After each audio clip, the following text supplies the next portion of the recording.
스탑해볼게요. 몇 개 적으셨어요? 개수 한번 세보세요. 4개. 4개. 어머님은? 6개. 6개. 12개. 그쵸? 어, 이걸 아이들이랑 해보세요. 하은이 하이랑 해보는 거야. 누가 가장 많이 썼나. 그래서 그걸 가지고 그렇다고 성적을 매기라는 게 아니라 그냥 다 쓰면 되는 거야.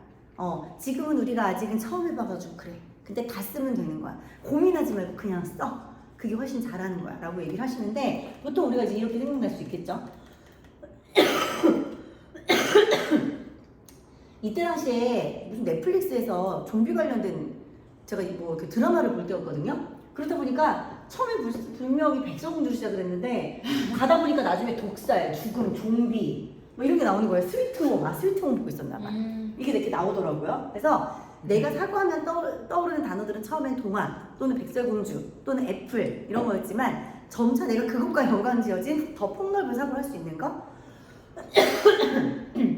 그것까지 보시면 되는데 이게 이제 나중에 이렇게까지 마인드맵을 하고 나면 이제 바뀌어요. 자 보세요. 분류를 하기 시작하는 거예요. 왜? 마인드맵은 가지가 이렇게 뻗어나가니까. 예를 들면 나누는 거예요. 분류라는 건 뭐예요? 나누는 거죠. 뭘로 나누지? 어떻게 나누지를 고민하기 시작하는 거예요. 마인드맵이 훈련이 되기 시작하면. 원래는 무분별하게 아주 많이 생각이 나요. 그것도 생각하는 방법의 기초예요. 기초. 그게 잘 돼야 그 다음에 뭐 하는 거예요? 분류가 들어갈 수 있어요. 생각이 나지 않는데 분류하는 건 불가능해요. 생각을 했기 때문에 분류를 하는 거죠. 그래서 많은 생각들이 나는데 떠오르는데 그걸 내가 어떻게 정리하면서 작성을 하지? 라고 고민을 하면서 이거를 나눠보는 거야. 뭘로 나누지? 어떻게 나누지? 라고 생각을 하고 이야기로 나눠볼까? 동화로 나눠볼까? 생각하고 또는 사과와 관련된 내 이야기를 써볼까? 옛날에 사과 먹다가 걸린 적이 있어. 그때 할머니가 내 배를 이렇게 해갖고 하다가 툭 튀어나왔었어. 뭐 이런 생각 또는 뭐 예를 들면 옛날에 사과를 앙 하고 물었는데 내가 물은 데서 살짝 조그만 벌레 한 마리가 나왔었어. 뭐 그런 기억들. 사과를 따러 과수원에 한번 간 적이 있었는데 그때 너무 행복했어. 이런 나에 대한 어떤 경험과 스토리로 작성을 해도 되고 또는 그 과일에 대해서 관찰을 해봐도 괜찮겠죠. 과일의 모양, 과일의 맛, 과일의 식감. 식감을 표현하는 단어들이 뭐가 있죠? 아삭아삭, 뭐 쫀득쫀득, 그쵸? 뭐 이런 것들이 있을 거 아니에요? 식감. 그 다음에 이런 과일을 이용해서 할 수 있는 요리들 이런 걸 다양하게 해보는 거예요. 또 사과가 들어간 노래 이런 걸 떠올려 보는 거죠. 자, 사과하면 떠오르는 노래라고 우리가 얘기하면 사과 같은 내 얼굴 뭐 이런 거 나올 거 아니에요. 근데 이 노래라는 기준이 없으면 우리가 그 노래를 떠올려요, 안 떠올려요? 안 떠올리죠. 기준이 있다라는 거. 가지 구분에 대해서 가지를 친다라는 거는 이 가지를 기준으로 해서 더 많은 사고를 확장할 수 있어요. 마인드맵을 배우지 않은 분들은 이런 기준을 두면 사고가 제한적이지 않을까라고 생각을 하거든요. 근데 우리 뇌는 진짜 신기한 게 하나의 꼭지점을 찍어주면 거기서부터 이렇게 번져나가는 거예요.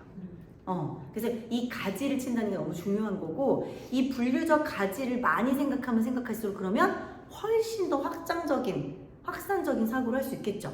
근데 이 가지 치는 게 사실은 처음에는 힘들어요. 우리는 분류적 사고를 해본 적이 많지 않기 때문에 사과를 가지고 어떤 분류적 사고를 할 수 있지? 어떤 기준으로 나눠볼 수 있지? 이게 처음엔 힘들어요. 그래서 많이 그려보고 많이 생각해보고 사고의 제한이 없을 때 가지도 많이 칠 수 있어요. 그래서 그렇게 말씀을 좀 드리고요. 그래서 이렇게까지 쓸 수 있는 거죠. 요거는 제가 이제 구글에서 이제 찾은 자료인데 음식으로는 사과와 관련돼서 어떤 음식들을 만들 수 있을까? 이야기는 어떤 이야기들이 있을 수 있을까? 그리고 겉보는 거, 보면서 관찰할 수 있는 내용들은 무엇이 있을까? 그렇게 해서 사과를 표현해 보는 거예요. 그죠? 중앙 이미지가 있고요. 자, 보시면 중앙 이미지가 있고 여기는 초록색, 여기는 빨간색, 여기는 파란색. 하나의 가지에서 뻗어나온 것을 덩어리로 한 색상으로 표현을 하는 거예요. 이해되시죠? 그런데 여기서 중요한 게 얘가 왜 이야기를 초록색으로 했을까? 얘가 왜 음식은 빨간색으로 선택을 했을까? 왜 겉보는 관찰에 대해서 파란색으로 했을까? 이거를 나중에 색상을 배우다 보면 되게 신기하게 그런 어떤 이유들이 있더라는 거예요. 이 친구는 이제 제가 모르는 이거 자료를 검색한 거니까. 근데 제가 배운 색상에 의하면 이 파란색은요 정보와 지식의 색상이에요. 그리고 약간 믿음과 신뢰에 대한 색상이에요. 그리고 여기 보면 빨간색은요 열정에 대한 색상이에요. 그리고 감각에 대한 색상이에요. 마음에 대한 색상이에요. 저거 이야기는요, 안정에 대한 색상, 안정 또는 자유와 평화에 대한 색상이에요. 그래서 왜 이 항목에 왜 그 색상을 썼을까라는 것을 우리가 연결지어 봤을 때, 아, 얘가 요런 생각으로 해봤구나. 요런 생각으로 여기는 이 색상을 선택했구나라는 걸 우리가 캐치할 수 있어요. 아까 말씀드린 것처럼 긍정과 부정에도 의미가 있을 수 있고, 여기 보시면 우리는 자유로워서 한 가지 생각만 나는 게 아니다. 그래서 공부도 생각도 억압하지 않고 자유롭게 해야 된다. 근데 워낙 저희 학교는, 우리가 아이들을 보내고 있는 학교는 진짜 자유롭죠. 너무 과하게 자유로울 정도로 애들을 이렇게 키우긴 하지만, 어쨌든 이게 저는 많은 학부모들과 선생님들한테 교육할 때 당부를 드렸던 게, 한 가지의 답을 자꾸 아이들에게 요구하지 말자. 지금 우리 아이들이 제한을 갖지 않고 마음껏 발산하는 시기인데, 이 대한민국의 교육은 어때요? 자꾸 정답만을 요구를 하는 교육들이 많이 있잖아요. 그래서 그런 부분들에 대해서 제가 교육할 때 평상시에 많이 말씀을 드려요. 그래서 아이들한테 질문을 했을 때 아이들이 막 장황하게 뭔가를 설명한다든지. 왜요? 아직 아이들은 간추리는 방법 몰라요. 그러니까 머릿속에서 생각나는 걸 다 꺼드는 거예요. 다 거의 래퍼죠. 래퍼 수준이잖아요. 근데 그런 이야기들을 좀 기다려주고, 사실은 이거 나한테 하는 얘기야. 기다려. 너무 힘들지. 왜냐면 나도 빨리 뭔가를 해야 되는데. 결론이 뭐야? 결론이 뭐야? 하고 싶은 말이 뭐야? 막 이렇게 얘기를 하거든요. 분명히 이 얘기를 하겠다 해도 딴 얘기하고 있고 이런 것들. 근데 이 아이들이 머릿속에서 지금 상상하는 거예요. 그 장면을 상상해서 설명하고 싶은 욕구가 있는 거예요. 그래서 그런 것들을 좀 더 기다려주는 시기이다, 지금이. 특히 초등학교 저학년까지는 그런 시기이다. 그럴 때 우리가 그걸 억압하고 한 가지로만 대답을 요구하면 아이들의 창의적인 어떤 그런 사고와 상상을 제한할 수 있겠죠. 그래놓고 나중에 상상하라고 이것저것 가르치잖아. 아이들의 발달 속도에 맞게끔, 뇌의 발달 속도에 맞게끔 우리가 좀 기다려주는 거, 그것도 너무나도 필요할 것 같습니다. 뇌가 좋아하는 순서가, 그래서 아까 그 키워드와 이미지 제가 설명 안 드리고 넘어갔잖아요. 이미지를 가장 좋아해요. 그 다음이 키워드고 그 다음이 문장이에요. 그래서 제가 지금 이번 주부터 강사 과정을 들어가요. 근데 그 강사 과정 하시는 분들이랑도 좀 이제 나누기 위해서 제가 도구를 지금 좀 빨리 이제 개발에 들어가서 이제 오늘 좀 결정해갖고 넘길 게 하나가 있는데, 그게 뭐냐면 엄마와 아이의 감정 글쓰기. 그리고 이제 그 감정 글쓰기로 이용을 하셔도 좋고 일기로 이용하셔도 좋아요. 엄마와 아이의 그림 마인드맵 일기장을 저희가 이제 개발하려고 하는데, 거기에 어떤 수로 들어갈 거냐면 그림을 먼저 그려요. 왜? 아이들은요 연상을 해야 되잖아요. 오늘 장면 중에 가장 기억 남는 걸 그림으로 그려봐. 그럼 애들은 고민하겠죠. 엄마한테 오늘 하고 싶은 이야기 있어? 그거보다 오늘 학교에서 무슨 일 있었어? 이거보다 오늘 가장 신났던 일이 뭐야? 지금 가장 제일 많이 생각나는 게 뭐야? 피구! 아이에게 가장 즐거웠던 일 상상하게 해주고, 그 피구를 할 때 어떤 느낌이었어? 어떤 생각이 들었는데? 누구랑 했는데? 키워드를 물어보고, 이것을 가지고 문장을 쓸 때 아이는 훨씬 폭발적으로 상의적으로 글을 잘 쓸 수 있어요. 그런데 갑자기 글을 쓰라고 하죠. 갑자기 일기를 쓰라고 하죠. 그러니까 아이들이 피구를 한 사람의 이름을 쓰는 거예요. 왜? 뭘 써야 될지 모르겠거든. 막 11명, 12명 이렇게 막 이름 쓰잖아요. 누구와 했다, 누구와 했다, 누가 이겼다, 뭐 이런 것만 쓰잖아요. 사실적인 것만. 근데 아이들을 상상하게 만들고, 그때의 감정과 생각을 쓰게 만들고, 그것을 문장으로 쓰게 하면 아이들 글이 훨씬 풍부해져요. 그리고 엄마들이라고 그럼 글을 잘 쓰냐? 더 못 써. 더 못 써. 그죠? 근데 아이들과 함께 이 과정을 함께 하면 아이들과 하루에 대해서 이야기를 나눌 수 있는 시간의 계기도 되지만, 엄마들도 엄청난 글 실력이 늘어나요. 제가 늘 말씀드리잖아요. 나도 글을 못 썼던 사람이라고. 한 줄 썼던 게 2줄 되고, 2줄 썼던 게 3줄 되고, 그리고 마인드맵을 목차를 썼더니 이야기거리들이 생기고 한 거죠. 그래서 요 순서가 있다라는 거, 뇌가 좋아하는 순서라는 거를 아시면 좋을 것 같아요. 이거는 이제 문장이 아니라 이렇게 단어로 쓰면 훨씬 풍부해진다는 걸 보여드리려고 이렇게 쓴 거고요. 그래서 이제 그림 그리는 것도, 에펠탑을 그리자고 하면 못 그려. 너무 복잡하죠. 너무 복잡한데 어떻게 하는 거예요? 에펠탑 일러스트라고 검색해서 그리면 요 많은 그림들 중에 내가 따라 그릴 만한 그림들을 하나를 발견을 하는 거예요. 요 그림. 어머니는 여기서 어떤 거 먼저 그리실래요? 형태 A 이렇게 형태. 어머님은? 저도 그럴 것 같은데요.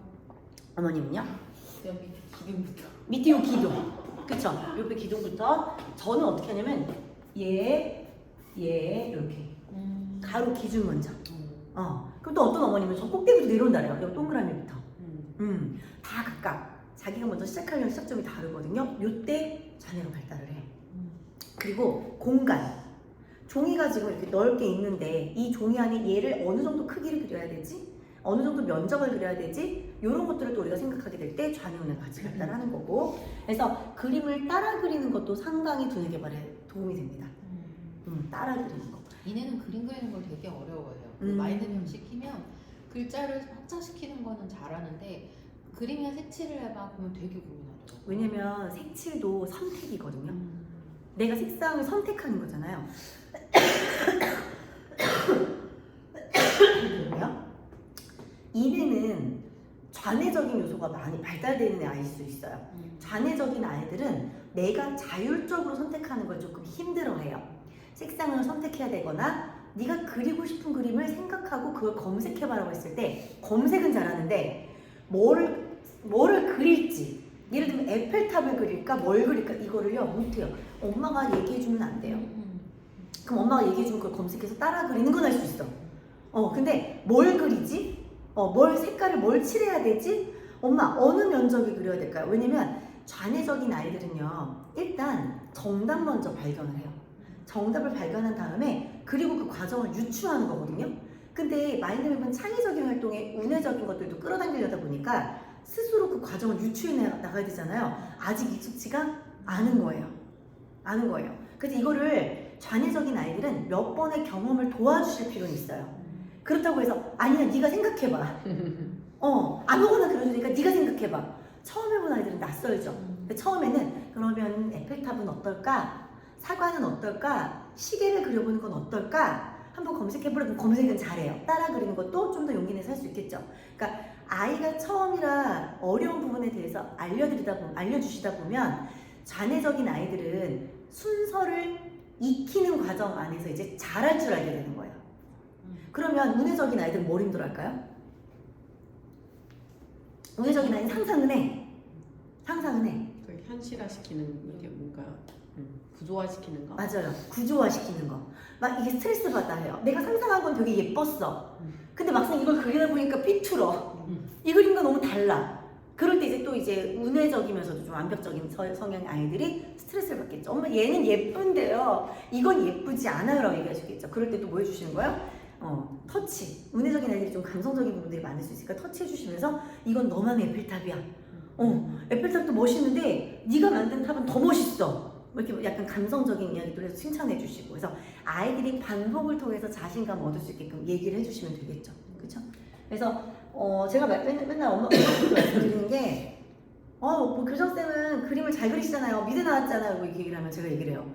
미대를 성공적으로 잘 마쳤다면 강의 안 하겠죠. 디자이너가 됐겠지. 못했으니까 지금 때려치고 이렇게 하는 거 아니에요. 딴 길을 찾은 거 아니에요 라고 얘기하면 이제 박상대소를 하시는 거지. 그러니까 이 생각을 어떻게 전환하느냐가 되게 중요한 건데, 이 마인드맵이 가지가 되게 여러 가지가 있잖아요. 그러니까 이 마인드맵을 잘하면 사고를 유연하게 할 줄 아는 게 확장이 돼요. 저도 되게 감성적이고 전 되게 극단주의적인 성격이에요. 뭐 아니면 도예요 제가. 근데 모든 상황을 마인드맵으로 제가 집어넣으면 되게 유연해져요. 그러니까 그냥 혼자서 이렇게 갑자기 생각을 하면서 우리 아이는 어떡하지? 라고 생각하면 뭐 아니면 도로 머릿속에 생각이 나요. 그럼 스트레스를 막 받아요. 근데 옆에서 쿡 찌르면서 네가 잘하는 게 있잖아. 마인드맵으로 써봐. 그래서 마인드맵을 쓰면 되게 유연해진 사고를 하게 돼요. 그게 도구의 힘인 거거든요. 그러니까 저는 진짜 이 도구로 많은 것들이 바뀐 사람이에요. 그리고 그래서 힘들 때마다, 슬럼프가 생길 때마다, 고민이 있을 때마다 마인드맵을 그리는 거예요. 유연해지기 때문에. 아이들도 유연해질 수 있겠죠. 이 마인드맵 도구를 통해서. 요 색상은 제가 그냥 한꺼번에 좀 보여드리고 그냥 넘어갈게요. 해석하는 것만 아시면 되거든요.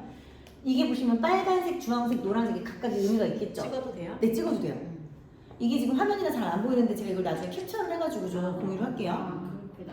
이거 지금 캡처해서 색이 이상하게 나와요. 지금 이게 비밀이라서 이거 지금 캡처했어요 제가. 이거 일단 카톡방에 올려드릴게요.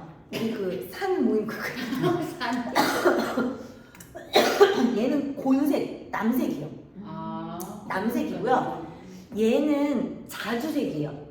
제 위에는 보라색이고요. 얘는 분홍색, 에메랄드색, 금색이에요. 금색과 노란색은 좀 달라요. 얘는 흰색이자 무색이에요. 그러면 이 색들이 의미하는 그 단어를 한번 보세요. 아, 얘는 왠지 이런 단어 같았다라고 생각하는 것들도 있고요. 이건 좀 의외다 생각하는 것들도 있을 수 있거든요. 근데 생각해보면 기업들의 로고가 이 의미를 많이 담고 있어요. 이 곤색, 이거 곤색이에요? 곤색과 관련된 회사 있지 않아요? 진한 파란색. 나 삼성. 삼성은 어떤 의미를 갖고 있는 거예요? 권위, 논리, 판단, 분석, 통찰력. 약간 뭔가 신뢰적인 이미지를 많이 갖고 있죠. 얘랑 얘 사이에 있잖아요, 삼성은. 그러면 또 어떤 게 있을까요? 한화생명. 산후조리 분유소 맞아. 그러네. 산후조리 맞아요. 모성애, 뭐 마더, 뭐 어쩌고 뭐 이런데. 근데 보는 분홍색, 그쵸, 분홍색이죠. 그리고 병원 응급실, 안정이라는 키워드. 사람에게 안정감을 주는 녹색이에요, 녹색. 그쵸, 녹색. 이거보다 조금 더 진한 녹색이고요. 그리고 여기도 예를 들면은 무슨 요양원 이런 데서 요 색깔 많이 사용을 해요. 특히 이제 유니폼. 그러네. 유니폼 색깔들이 약간 찐 이런 어떤 자주색들 많이 사용을 해요. 그 요양보호사분들 이런 분들 하시는 거 보면은요. 그리고 저는 빨간색도 기업에서 많이 사용하고요. 빨간색, 주황색 또는 파란색 이게 기업에서 많이 사용하는 색상이에요. 그래서 하나생명도 주황색 그리고 S1인가? 아무튼 그 주유소 하나 있는데 S1도 주황색. 그쵸? 그래서 기업에서도 의미를 가지고 이렇게 색상을 하는 거고 저 보라색은요 교육회사에서 정말 많이 써요. 보라색 명함, 보라색 로고, 창조, 변화 감각, 자유 이상 기술. 그리고 제가 예전에 우리 그 어머니께 말씀드린 적이 있어요. 마인드맵을 그리는데 제가 아이 낳고 후에 한동안 그 집 앞에 있는 교회 갔었다 했잖아요. 그래서 찬양 듣고 울었다고 그런 얘기 했잖아요. 그때 당시 마인드맵의 중앙 이미지에 노란색이긴 한데 이 노란색을 어떻게 표현했냐면 이렇게 빛이 나는 것처럼 이렇게 팍팍 이렇게 예를 들면 내가 서 있으면 이 주변으로 이렇게 빛나는 것처럼 이렇게 표현한 거 있잖아요. 그걸 많이 표현했거든요. 어떻게 보면 이게 금색과 노란색이잖아요. 자아와 변화 키워드가 있죠. 그리고 또 뭐가 있냐면 지혜와 깨달음이 있잖아요. 영향력. 교회 다니시는 분들이 노란색을 빛으로 많이 표현하세요. 마인드맵에서. 신앙적인 그런 느낌, 나의 어떤 깨달음 이런 것을 이렇게 빛으로 표현하는 거예요. 그런 색상들도 이렇게 있다라고 보시면 좋겠죠, 그죠? 그래서 색상이 갖고 있는 의미 대신에 우리 아이가 아까 말씀드렸던 것처럼 마인드맵에 빨간색이 전체적으로 많아요. 근데 아이가 화가 난 상태에서 막 그림을 그리고 있어. 그럼 뭐예요? 활력, 리더십 이런 것들이 얘가 지금 부족한 거예요. 나는 막 활동적이고 싶은데 나는 갇혀져 있어. 내가 너무 지금 뭐라 해야 되지? 뭐라 해야 되죠? 좀? 엄마가 막 앉아서 공부하래. 엄마가 공부하는 내용을 마인드맵을 그리래. 그러면은 전혀 빨간색이 들어갈 것 같지 않은 이미지인데도 또 빨간색을 그리는 거예요. 왜? 부족한 상황. 근데 아이가 너무 막 행복해 지금. 너무 행복하면서 막 빨간색으로 이제 막 마인드맵이 좀 많이 이렇게 지배가 돼 있어요. 그럼 이 아이가 활력과 리더십과 이런 것들을 충분히 내 스스로 느껴가면서 시간을 보내고 있는 거겠죠. 그래서 이 아이에게 지금 플러스적인 요인이 뭔지 마이너스적인 요인이 뭔지 그래서 미술심리에서도 색상을 많이 보는 거예요. 색상도 많이 보고 면적 안에서 그림 크기가 얼마나인지. 그래서 마인드맵을 하다 보면 그림이 작은 아이가 있고요. 그림이 큰 아이가 있어요. 그런 것도 약간 자존감이나 이런 것들의 차이일 수도 있고요. 그리고 글씨가 작은 애기 또 글씨가 큰 애기도 있고요. 또는 필 안 색연필을 칠하는데 꾹꾹 눌러 색칠하는 아이가 있고요. 그냥 이렇게 그냥 살짝 지나가듯이 그렇게 칠한 아이들도 있고요. 어떤 아이는 어디는 좀 강하게 어디는 약하게 힘이 조절되는 아이가 있고요. 그거를 어떻게 해석하냐에 따라서 마인드맵으로도 심리 같은 것들도 한번 보실 수 있겠죠. 그런 것도 있을 수 있어요. 그래서 오늘은 제가 어머님들과 뭐를 해볼까 고민을 하다가 지난번에 이제 마인드맵 위주로도 많이 해보고 이제 하나 정도 아마 그때 그냥 그려보다 말았을 거예요. 오늘은 제가 조금 이 부분을 설명을 드리고 나서 어머님들과 함께 할 수 있는 좀 약간 미래적인 관점에 대해서 이야기를 해볼 건데 우리가 이런 거를 해봐야 아이의 눈높이에 맞게 아이와도 미래 건설적인 이야기들을 많이 할 수가 있어요. 저는 되게 신기한 게 희한하게 고등학교 때부터 늘 미래에 관심이 많았어요. 지금보다 잘 살 수 있는 거, 지금보다 행복할 수 있는 거, 지금보다 건강할 수 있는 거. 이미 지나간 거는 내가 어떻게 만들어낼 수가 없잖아요. 엄마가 미래적인 관점을 갖는다는 건 아이들에게도 상당히 중요해요. 아주 중요해요. 근데 엄마가 자꾸 이미 지나간 걸 갖고 아기를 혼내키고 깨달아야 된다라는 좋은 전제를 갖고 자꾸 아이를 닥달하면 똑같은 말이고 똑같은 훈계라고 하더라도 미래 관점으로 하느냐 과거 이쪽으로 할 거냐는 다른 의미거든요. 그래서 저는 엄마들과 오늘은 미래 이야기를 좀 해볼 거예요. 제가 강의를 지금 16년 정도 했어요. 대학교에서도 했고 기업에서도 했고 그리고 이제 또 그 교회에서 재능봉사 하는 거로는 10년 정도를 중학교, 고등학교, 대학교 아이들도 했어요. 그때마다 늘 이거를 이제 이야기할 때마다 이거 그때 보여드렸나요? 안 보여드렸나요? 많은 사람들의 꿈의 순위가 3위가 취업이었어요. 우리 엄마들도 원해요. 아이들이 좋은 학교를 가고 좋은 곳에 취업해서 너희가 하고 싶었던 그 일로 행복하게 살기를 바래요. 근데 엄마들이 왜 애기 처음에 날 때 무슨 생각하면서 낳아요? 건강하기만 잘하다오. 근데 거기에 자꾸 우리가 뭔가가 이렇게 더해지죠. 다른 아이들과 비교도 되고 또 이제 내 기준과 아이들의 지금 상황을 맞춰가면서 자꾸 뭔가가 더해지잖아요.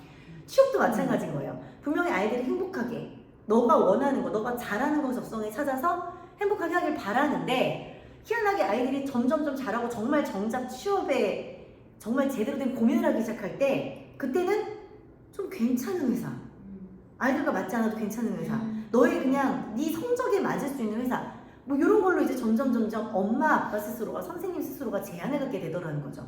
그렇다 보니까 우리나라 아이들이 취업된 상태에서 무슨 생각을 많이 해요? 난 행복하지 않아. 솔직히 까놓고 얘기해서 적성과 딱 맞는 일을 하는 사람이 얼마나 많이 돼요? 많지 않아요. 그런데 자꾸 이제 그런 것들에 제한이 생기는 거죠. 근데 또 우리 시대랑 지금 시대랑 되게 많이 바뀐 거 아시죠? 지금은 어때요? 이 지금은 내 인생의 직업이라는 건 없어요. 아이들이 예전에 우리가 아르바이트 했던 것처럼 한 2년, 3년을 주기로 회사를 자꾸 바꿔요. 심지어 전공도 바꿔요.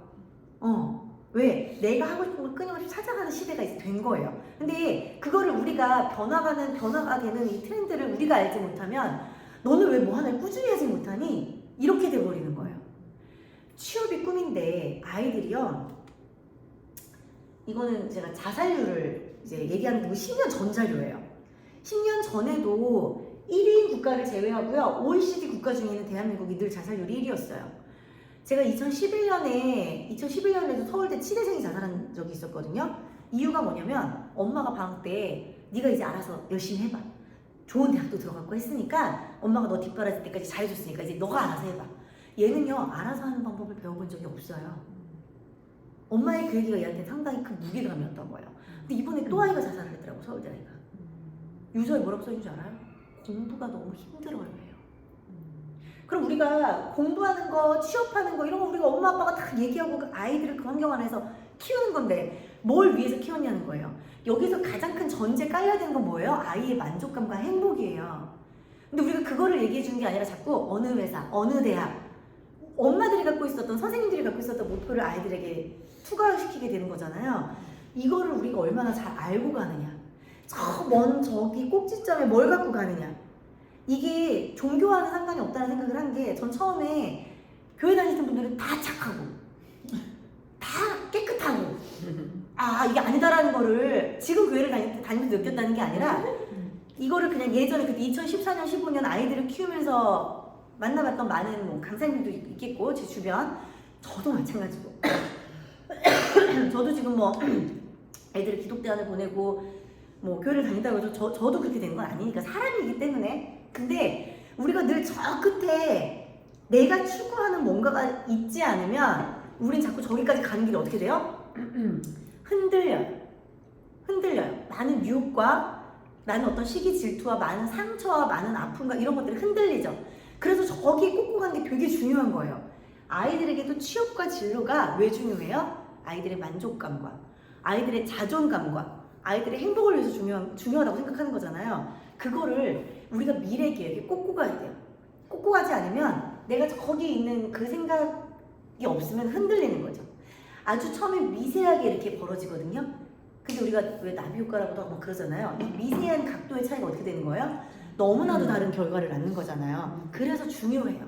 엄마 아빠가 우리 아이의 인생에 가장 중요한 것을 무엇으로 두느냐, 그리고 내 인생에 중요한 걸 무엇으로 두고 그 방향으로 가느냐, 이건 너무 중요해요. 그래서 사람인지라 흔들릴 수는 있지만 저 방향대로 계속 많은 큰 오차 없이 가야 되거든요. 그래서 아이들이 취업보다 더 중요한 게 뭐다? 공부보다 더 중요한 게 뭐다? 아이들의 마음, 자존감, 회복 탄력성, 이런 것들이 중요한 거예요.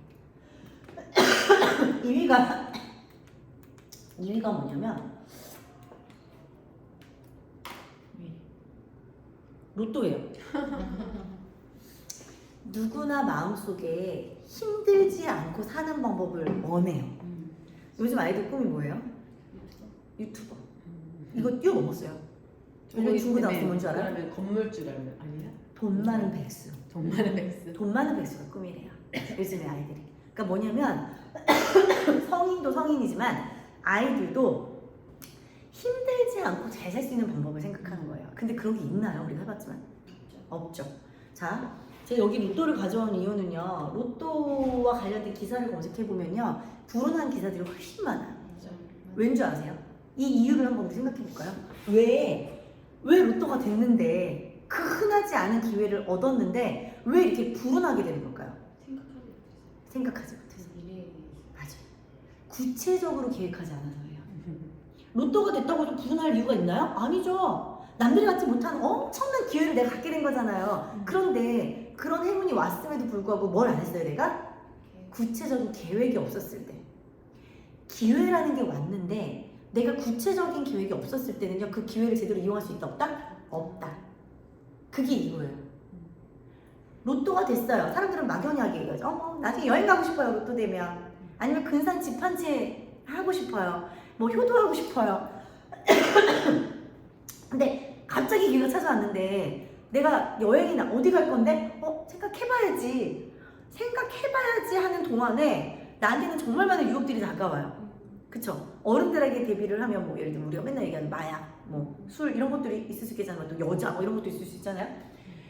그래서 사람들은 기회가 오기 전에 준비가 돼 있어야 되는 거예요. 준비가 돼 있는 사람은 기회가 오면요, 그 기회를 잘 이용해요. 근데 준비가 돼 있지 않으면요, 기회가 와도 이용할 수 없어요. 왜? 매 순간이 사실 우리는 고민이거든. 고민이고 두려움이거든요.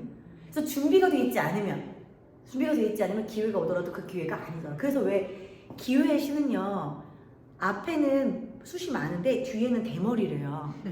그래서 앞에서 준비가 돼 있는 사람이 이렇게 기회가 오면 뭐 기회구나 덥석 잡으면 되는데 준비가 안 돼 있는 사람은 기회가 왔는데 이러다 보면은 이렇게 지나가잖아요. 잡으려고 했더니 훌러덩 되는 거야. 훌러덩. 그래서 기회의 신은 앞에는 풍성, 뒤에는 대머리라는 거예요. 그래서 준비가 돼 있어야 되는 거예요. 아이들이 늘 꿈을 꿀 수 있게끔 해주고, 부모님들도 늘 꿈을 꾸고, 내가 어떤 상황에 행복할 수 있는지를 내가 알고 있어야 나한테 고난과 시련이 오든 아니면 정말 훌륭한 기회가 오든 그걸 이용할 수 있는 거죠. 그래서 2위가 로또고요. 1위가 효도래요. 많은 분들의 꿈의 공통점. 근데 꿈을 꾸는 게 효도라는 건, 1위라는 건 얼마나 행복한 일이에요. 감사한 일이죠. 아직 세상이 따뜻하구나. 효도가 꿈의 순위의 1위라니. 근데 문제는 뭐냐면 이걸 해낸 사람이 있느냐야. 효도했어? 효도하신 분 손 들어보세요. 라고 손을 드시는 분들이 많지가 않아요. 효도를 아직 이루지 못한 이유가 뭘까요? 두 가지가 없어. 돈과 시간이. 그렇지. 두 분은 들었다고 치고 못 들으셨을 텐데 여쭤봤는데도 맞추시잖아요. 돈과 시간이 없는 거예요. 희한하게 내 남편도 돈을 벌고 나도 돈을 버는데 효도할 돈은 없어요. 후순위인 거예요. 우선순위가 아니라 후순위인 거예요. 그리고 뭐 하는 거예요? 효도와 관련된 계획은 우리가 있어요, 없어요? 없지. 없는 거예요. 아이들 학원에 대한 계획, 아이들 방학 때 어떻게 해야 될지, 우리 그 가을방학 계획 다 세우셨을 거 아니에요? 가을방학에 대한 계획, 이런 거 다 마련해놓고 효도에 대한 계획이 없더라는 거예요. 그래서 가장 중요한 게 뭐더라? 어떻게 할 건지, 뭘 할 건지, 언제 할 건지가 너무 중요해요. 그리고 이 세 가지 중에 가장 중요한 게 뭘까요? 저거야? 이 세 개 중에 가장 다 중요해. 다 중요한데 제일 중요한 게 언제? 뭘까요? 그렇지, 언제예요. 그래서 저는 저희 아이들 키울 때 애들이 막 뭐 숙제 지금 안 할 거야, 뭐 씻으라 그래도 지금 안 씻을 거야, 좀 이따 씻을 거야, 조금만 놀다 씻을게요 라고 얘기하면 꼭 제가 질문하게 하는 건 언제예요? 그래서 언제 할 거야? 시계 한번 봐봐. 언제 할 거야? 이걸 많이 물어봐요. 왜냐면 이 언제 할 건지를 아이가 스스로 정하게 하는 방법은요, 자기주도 학습에서 가장 중요해요. 얼마나 할 거야? 얼만큼 할 거야? 이거보다 더 중요한 건 뭐예요? 언제 할 거야? 언제까지 할 거야? 아이들이 스스로 시작점과 끝점을 정하는 게 가장 자기주도 학습에서 중요해요. 근데 이거를 늘 누가 정해주더라? 엄마가 정해줘. 아이들이 TV 좀만 보고 이렇게 하면 너 그럼 엄마가 저기 시계 봐봐. 2시까지만 기다릴 거야. 2시부터는 해야 돼. 그리고 막상 또 시작하면 3시까지 앉아서 공부해. 이렇게 얘기하잖아요. 언제라는 것을 아이들이 인지하고 성장해야 돼요. 시간의 흐름과 내가 그 시간을 조절하는 능력과. 아직 우리 둘째, 우리 진도령은 제가 이제 수블리 진도령 이렇게 얘기하거든요. 이렇게 SNS상에서는 진도령은 아직 시간 개념이 정확하지 않아요. 그래서 구글 시계를 제가 줬거든요. 왜냐면 늘 이러고 있으니까 구글 시계를 이렇게 맞춰놓고 그게 지나가는 걸 보니까 예를 들면 밥을 세월아 내월아 먹거든요. 근데 그래도 밥을 먹는 속도가 조금 자기가 확인을 하니까 빨라지긴 했어요. 근데 예를 들면 너 지금부터 그럼 숙제해야겠네. 약속할 시간이 됐네. 몇 시까지 할 수 있어? 라고 물어보면 보통 5분 뒤를 얘기해요. 그 시간이 되게 빠른지 모르지. 그 시간이 어느 정도인지 뭐가 없는 거예요 지금? 감각이 없는 거예요. 감각과 경험이 없는 거예요. 그럼 일단 믿어요. 그래 그때까지 그럼 해봐. 진우야 시간 됐어. 진도령 시간 됐어 라고 했는데 엄마 나 시간이 부족해요 라고 하면 5분은 이 정도야. 5분은 요 정도야. 그럼 진우는 몇 분 몇 분이 필요할 것 같아? 그러면 지금 내가 경험했던 걸 가지고 부족하지만 생각을 해보는 거겠죠. 그럼 엄마 나 20분이 필요해요. 그럼 그 정도를 또 아이가 스스로 정해서 해보는 거예요. 그래서 언제 할 건지에 대한 감각을 익혀주는 게 자기주도 학습에서 매우 중요합니다. 근데 자기주도 학습에 대해서 원하시는 분들이 제 강의를 듣다 보면 뭘 원해요? 시간 계획표 짜는 법을 원해요. 시간 계획을 짜는 거는요, 내가 그것을 해내는 시간을 내가 해내는 시간의 소요 시간이 어느 정도 드는지를 발견하는 거에서 먼저 시작돼요. 운동하는데 어느 정도 시간이 필요하세요? 산을 올라가는데 어느 정도 시간이 필요하세요를 알아야 그 다음에 그러면 또 산 모임을 할 때 어느 정도 시간이 예측되고 걸릴 거다라는 걸 알고 계획을 세울 수 있잖아요. 그래서 아이들과 부모님들 다 마찬가지로 시간에 대한 계획을 세울 때는요, 내가 그것을 하는데 평균적으로 시간이 얼마가 소요되는지를 알아야 그 다음에 계획을 세울 수 있어요. 이해되시죠? 네. 그거를 알게 하는 게 너무 중요하더라. 그래서 세상에는 시간 관리에 대해서 많은 것들을 하시는 분들이 계십니다. 열심히 살아요. 하루를 열심히 살아요. 제가 강의도 하고 또 사업도 하고 아이도 키우고 하는 모습을 보면서 저를 이렇게 보시는 분들이 상당히 많아요. 저는 이렇게 살진 않아요. 저는 열심히 사는 사람은 아니에요. 그런데 내가 계획해서 사는 사람은 맞아요. 저는 제 몸이 되게 체력이 약해요. 쉬어야 된다고 생각하면 쉬는 시간을 충분히 계획해요. 왜? 내가 그 정도 쉬어야 몸이 회복된다는 거를 아는 거예요. 그게 시간 계획이에요. 근데 많은 분들이 제 SNS를 보고 나면 SNS 그냥 열심히 사는 것만 올리니까 내가 이렇게 침대에 널브러져 있는 모습 올리진 않잖아요. 그 사람들이 왜 이렇게 바쁘게 살아요? 되게 바쁠 것 같아요. 바쁜 게 아니라 바쁜 것만 올리는 거야. 왜냐면 나는 사업가이고 강사니까 하는 모습만 제가 두 개 계정이 있잖아요. 두 개 다 나눠서 올리는 것 뿐이지 쉬는 날에는 저는 충분히 쉬어요. 근데 열심히만 사는 거는 시간 관리가 아니다라는 거예요. 쉬어야 돼 사람은. 그쵸? 열심히만 사는 거 아니더라는 거예요. 자, 그 다음에 온갖 잡다한 생각은 다 있어. 근데 몸이 안 움직여. 이거를 제가 가분수 시간 관리라고 얘기하거든요. 목표와 계획은 머릿속에 엄청 많아. 근데 그것 중에 그 어떤 것도 하지 않아. 예를 들면 또 독서 모임 많이 다녀. 책도 많이 읽어. 어떤 것도 실행하지 않아. 머리만 이만한 거야, 머리만. 근데 되게 위험한 게 어렸을 때부터 그러한 독서만 하면 책을 읽고 내가 변화해 나가는 걸 경험하지 않은 독서는요, 나중에 머리만 이따만 해져갖고 나 다 알아 이렇게만 돼요. 해보지 않은 독서는, 경험하지 않은 독서는 사실 저는 가장 위험하다고 생각해요. 왜? 다 안다병에 걸려요. 난 다 알아. 난 다 알아. 왜냐면 사람들은 대화 속에서 그 사람의 행동과 결과를 보는 게 아니라 말만 보잖아요. 오늘 처음 만난 사람 또는 뭐 만나갖고 그냥 대화를 하는 사람들은 말만 보잖아요. 그래서 이 사람이 어느 정도 실행력이 있는지를 모르잖아요. 그래서 아는 거 많다. 너 되게 똑똑하다라고 얘기를 해주거든요. 그럼 그게 진짜인 줄 아는 거예요. 그게 되게 위험해요. 독서를 하고 나서는 이 책 다 읽었다. 아이건 어른이건 그 책을 돕는 순간 그 책을 통해서 내가 하나 얻은 지식을 행동하는 게 너무 중요하거든요.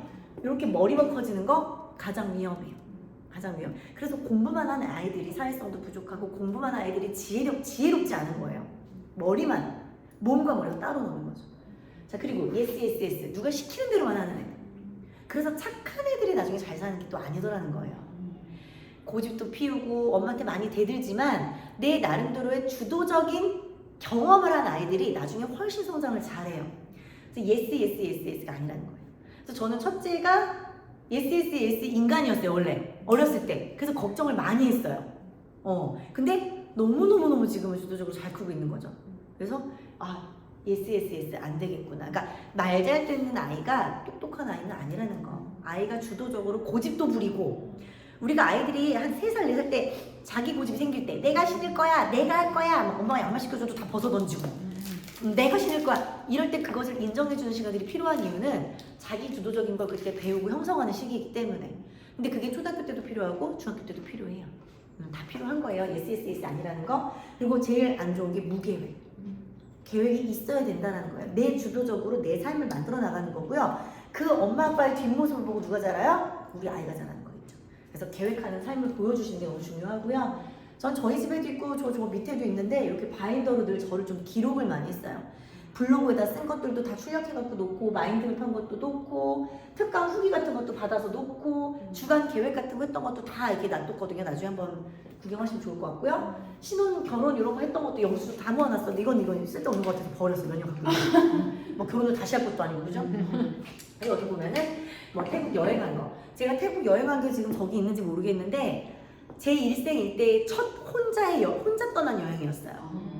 우울증이 너무 심해서 애기 아빠랑 약속을 했어요. 원래 이렇게 같이 다니는 여행을 좋아했는데 연년생인데 같이 갈 수가 없잖아요. 애를 맡길 데도 없고. 그래서 너무 우울해서 당장 뭔가가 새로운 변화가 없으면 죽을 것 같은 거예요. 그래서 자기 한번 나 한번 따로 여행 좀 가자. 우리 숨 좀 쉬자. 그래서 애기 아빠는 베트남으로 저는 태국으로 각각 따로따로 여행 갔는데 저 애기 아빠가 베트남 가서 이렇게 오토바이 앞에 사람이 타고 있고 택시죠. 우버 택시 뒤에 타고 이렇게 가는데 그렇게 강이 있어요. 강 되게 더러운 강 베트남에 거기를 따라 달리는데 헬멧 썼잖아요. 눈물이 이렇게 나더래요. 이게 진정 내 자유야 막 이러면서 눈물이 너무 행복해서. 그리고 저 같은 경우도 태국을 떠나는데 저는 되게 불안한 요소가 많은 사람이었잖아요. 그런 성격이 아닌데 그걸 다 알아본 거예요. 여기서 여기 갈 때 교통, 여기서 여기 갈 때 교통, 여기서 여기 갈 때 교통. 그리고 저는 영어나 이런 거에 되게 막 울렁증이 있거든요. 그 전에 여행 갈 때 다 누가 해줬겠어요? 다 애기 아빠가 해줬거든. 그래서 그 공항에서 이렇게 써야 되는 거 있죠. 그거 다 영어잖아요. 그거 다 이렇게 누가 해석해 놓은 거. 그것도 인터넷에 출력해가지고 가져갔어요. 이게 여기다 이름, 여기다 나이, 여기다 뭐 어디 호텔 이름, 내가 읽을 수 있는 것까지 다 한글로. 그리고 예를 들면 이건 얼마예요? 뭐 여기 가는 방법 뭔가요? 이렇게 간단하게 물어볼 수 있는 질문. 그거를 다 검색해가지고 한글말로 다 타이핑해갖고 갔어요. 대단하다. 지혜롭네. 한번 보시면 나중에. 그리고 이거를 제가 다 기록해놓은 이유는 뭐냐면 나중에 수아씨는 보여주려고. 너가 만약에 혼자서 여행을 가고 싶으면 엄마가 지원해줄게. 근데 이 정도 준비는 해. 그럼 엄마도 불안해하지 않고 널 보내줄 수 있을 것 같아. 그래서 여행을 하려면 이런 것들을 알아보는 게 필요하구나. 나중에 아이들 보여주려고. 저 그것도 해놨어.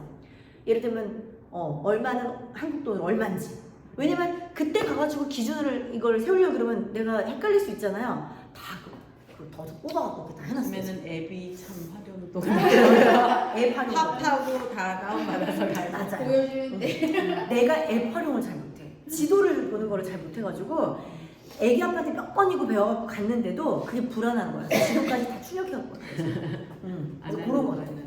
그리고 고딩 소이, 제 고등학교 때 시절 사진이나 친구들과 이렇게 주고받았던 쪽지, 그거 솔직히 막 박스에 쌓여 있잖아요. 그런 것도 다 제가 이렇게 구멍 뚫어가지고 다 이렇게 껴놨어요. 근데 우리 수아가 그걸 봐요. 우리 수아가 그걸 봐요. 그러니까 그런 장면들이 제가 새롭더라고요. 주간 계획. 그러니까 일주일을 계획하는 걸 저는 10년치를 이렇게 해놨어요. 10년치예요. 그러니까 주간을요? 네, 와. 일주일 월화수목금 토일 이렇게 해서 월화수목금 이렇게 나오는 그 페이지를 10년짜리 모아놨어요. 그러니까 제 시간의 역사인 거예요. 시간의 역사. 이게 이제 일주일 이렇게 기록을 하는 거예요.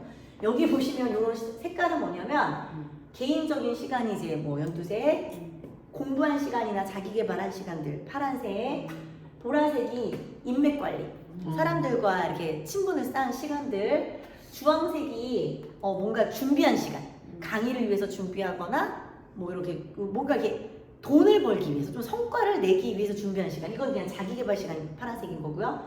핑크색이 이제 강의한 시간이에요. 그러니까 그렇게 시간을 다르게 표시해놓고 색상을 해놨더니 이제 딱 보기만 하면 이번 주는 공부를 많이 했네? 이번 주엔 사람을 많이 만났네? 이번 주에는 내가 뭐 책을 많이 읽었네? 이번 주에는 근데 책 읽거나 운동할 시간이 하나도 없네? 그럼 다음 주에 뭐 하는 거예요? 운동하는 시간을 인위적으로 계획을 하는 거예요. 내가 그냥 자유롭게 살다 보니까 운동을 안 했어. 그럼 그걸 넣는 거죠. 그리고 막 보다 보니까 사람들 만나서 주창 놀기만 했지 돈을 안 벌었어. 미래 준비를 안 했어. 그럼 그 시간을 인위적으로 계획해보는 거죠. 시간의 피드백을 통해서 계획한 것들이 10년째 제 다이어리를 채우고 있고요. 요거까지 보고 저희가 한번 기록해 볼 거예요. 저는 이거를 이론 작성하는 거를 30대에 나이 30살에 배웠어요. 저 강사 3년 차일 때. 30대에 월 800 이상을 썼거든요. 저거 제가 실현 가능성이 있을 거라고 생각하고 썼을까요? 40대에 시간당 300만 원, 1시간 강의하는데 300만 원. 이거 내가 가능하겠다고 생각하고 썼을까요? 바램을 쓴 거예요. 나 그랬으면 좋겠다. 좋겠다. 이게 내 계획이라는 걸 쓰거나 바램이라는 걸 쓸 때 많은 분들이 가장 힘들어하는 건 뭐냐면 이게 현실 가능할까요? 그거를 두려워하느라 못 써요. 자, 꿈을 꾸는 방법 또는 버킷리스트 이런 걸 작성하는 방법을 제가 말씀을 드리는데요. 첫 번째는 현실 가능할까 이거를 검토해서 쓰는 게 아니에요. 이게 꿈이라는 것과 목표라는 것의 큰 차이가 뭔지 아세요? 꿈과 목표의 차이가 뭘까요? 저는 들어와주셔서 정답 말할까요? 이유를 갖겠습니다. 꿈은 상상하는 게 꿈이에요. 상상되면 다 꿈이에요. 시간당 300만 너무 행복하겠다. 상상할 수 있죠? 그럼 꿈이에요. 근데 목표는요? 현실적인. 계획을 하면 목표가 되는 거예요. 그럼 우리가 이거를 얘네들을 현실화 시켜나가는 과정이라면 일단 꿈을 꾸고 그 다음에 그걸 목표로 만들면 되겠네요. 이해되세요? 일단 꿈을 꾸고 그 다음에 저게 가능하게 내가 뭐를 하면 된다? 계획하면 되죠. 계획하면 되겠네요. 자, 제가 한 가지만 사례로 보여드릴게요. 여기 지금 저거 기억하세요? 거기까지 안 닿는데. 자, 볼게요. 자, 보세요. 만약에 시간당 300만 원. 제가 요거 작성할 때가 2010년이었단 말이에요. 제 나이 30세. 30세. 자, 내 나이 40세. 40세 때 얼마 받고 싶다? 시간당 300만 원 받고 싶다. 말도 안 돼. 많은 강사님들이 그렇게 얘기를 했어요. 꿈을 꿨죠. 근데 이게 목표가 됐어요. 그럼 뭐 해야 된다? 계획해야 된다. 10년으로 나누는 거예요. 10년 남았으니까. 남았더니 중간에는 그럼 얼마 해야 될까요? 150이어야겠죠. 그쵸? 그럼 5년이에요. 5년 계획 150이에요. 그러면 내년 2011년엔 적어도 30만 원이 돼야 되는 거예요. 이게 목표가 됐죠? 그러면 이것과 관련된 계획을 짜는 거예요. 30만 원이 되기 위해서 나라는 사람을 어떻게 홍보를 할까? 홍보하는 방법이 나와야겠죠. 그리고 내가 30만 원짜리 강사가 되려면 더 배워야겠죠. 뭘 배울까? 뭘 배울까? 누구를 멘토로 찾아가 볼까? 이런 것들이 필요하지 않겠어요? 그리고 뭘 도전해 볼까? 뭘 도전해야 내가 30만 원짜리 강사가 될 수 있을까? 내년에. 이거를 매년 계획하면 뭐가 되는 거예요? 목표가 되는 거겠죠. 목표가 일어나가는 거겠죠. 그랬더니 이걸 강의를 했더니 많은 분들이 그래서 강사님 지금 300이 됐어요? 자, 이 중간중간 2010년, 2011년이에요. 다들 그때쯤 애 낳으셨으니까 아실 거예요. 이때 당시에 뭐 사스, 메르스? 맞아요. 뭐 이런 것들 왔고요. 그리고 이때 당시에 또 뭐가 있냐면 미세먼지 엄청 심해지기 맞아. 시작했고요. 이때 또 막 뭐 이때 당시에 코로나 왔고요. 그쵸? 이쯤에 그리고 또 뭐가 있어요? 경기 불황이 왔었고요. 이 사이에 또 뭐가 있었어요? 제가 우울증이 있었고요. 이게 있었죠. 이게. 그런데 그럼에도 불구하고 제가 지금 어저께도 강의를 들어왔어요. 울산 옆에 울주? 거기서 연락이 왔는데 100명. 그래서 제가 시간당 100만 원을 불렀어요. 100만 원, 2시간에 200만 원, 교통비 별도로 제안을 했단 말이에요. 자, 그러면 여기까지 왔네요. 100만 원 정도? 시간당 100만 원 정도? 자, 그럼 한번 여쭤볼게요. 실패일까요? 아니죠. 실패예요? 저 이때 당시 2010년에 3만 원짜리 강사였어요. 30배가 뛰었어요. 실패일까요? 아닙니다. 그런데 이거를 이 시간당 300만 원짜리 꿈을 안 꾼 분들도 있겠죠. 강사님들 중에 야 이게 말이 돼? 안 꾼 분들 그분들은요 제자리 걸음이라는 거예요. 아무리 이때 당시 내가 3만 원이고 그분들이 시간당 15만 원이었다 하더라도 꿈을 꾸지 않은 분들은 여기 그대로란 얘기예요. 왜? 경기 불황 이런 걸 느끼면서 내가 내 몸값이 높아져야 되는데 이상하다 기업에서 왜 자꾸 제자리 걸음이지? 기업이 힘드니까 특히 코로나 있었을 때 어땠어요? 아무리 강의 제안서를 넣어도 이제는 10명 중에 1명만 강의를 들어가는 상황이었단 말이에요. 거기다가 지금 막 무슨 AI부터 시작해갖고 다 온라인 과정으로 바뀌어버렸죠. 예전 같은 경우는 제가 뭐 그땡땡 병원에서 전국적인 강의를 했다면 지금은 한 번 강의를 하면 이 사람들이 녹화를 하고 돌려버려요. 기회가 더 줄어들었죠. 그러니까 목표가 있는 사람은요 어때요? 걸어가요. 한 걸음 두 걸음. 근데 목표가 없는 사람은요 제자리인 거예요. 상황이 나를 그렇게 만들어주겠지 기다리는 거라고요. 그래서 저는 이거를 되게 강조해요. 목표와 꿈이 있는 자와 없는 자는 다르다는 거. 내가 그거를 이뤄내느냐 안 내느냐보다 중요한 게 뭐예요? 성장하느냐 안 하느냐예요. 그리고 그 주도권을 내가 갖고 있느냐 안 갖고 있느냐. 너무 중요한 거겠죠. 그리고 여기 보시면 재산 10% 기부 여기 보이세요? 저 이거 처음에 재산 50% 기부였어요. 근데 줄어들어. 그리고 여기 보면은 여기 아이 입양이라고 돼 있거든요. 이것도 지금 매우 고민 중이야. 나이 30. 결혼 전에는 아이 입양이 참 예쁘고 행복하고 낭만적인 그런 일이라고 생각을 했는데 아이 낳아 키우다 보니까 어때요? 아닌 거야. 이건 정말 너무나도 숭고하고 너무나도 힘든 선택인 거죠. 이거는 내가 한다고 해서 되는 게 아닌 거잖아요. 얼마든지 바뀔 수 있어요. 근데 사람들이 쓴다는 것에 두려움 때문에 뭐라고 생각하는 거예요? 안 될 것 같으면 쓰지도 않는 거예요. 쓰고 수정하면 되는 거예요. 이해되시죠? 네. 그래서 여러분들 우리는 속상하지만 이거 못 쓰겠네요. 이거는 못 쓰겠지만 자, 그래도 아직 많이 남았네요. 자, 40대부터 시작해서 여기 보시면 100까지. 100까지 쓰죠. 우리 재수없으면 100까지 산다니까. 여기 보시면 신앙 생활 보호자도 있어요. 여기 보시면 지금부터 가져오신 노트에 이 5가지 항목을 쓰셔서 한번 지금부터 키워드를 써보실게요. 오늘 다 생각 안 나도 돼요. 저도 지금 80대, 90대는 생각이 안 나서 안 썼거든요. 그러니까 생각나는 만큼만 한번 지금부터 써보는 시간을 가져볼게요. 한번 써볼게요. 마인드맵처럼 안 하고 안 해도 돼요. 그냥 이렇게 칸 나눠서 쓰셔도 돼요.